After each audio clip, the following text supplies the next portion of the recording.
Сейчас едем на рынок Металлург. По этой улице мы уже, в общем-то, ездили, но сейчас посмотрим. Все равно по пути. Что бы и не заснять, получается. Вот сейчас пропустим машинку. Заметили, что у нас в основном машины иномарки? И в основном Тойоты. У нас в Якутии только две марки машин. Это Toyota и не Toyota. К не Тойотам относятся это все Тойоты. То есть все просто. Или Toyota, или не Toyota. Шиномонтаж, мойка.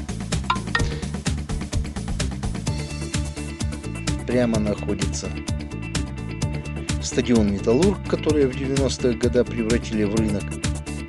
Потом вроде бы как опомнились и насчет здоровья поколения это вспомнили, что оказывается должно же быть что-то такое физкультурное.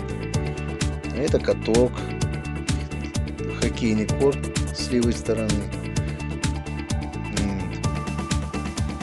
Дальше идет детская площадка с левой стороны. Но ее сейчас толком видно не будет, но в принципе-то она такая нормальная. Ее поставили, сделали там всякие турники, перекладины, там качели там и так далее. Что такое?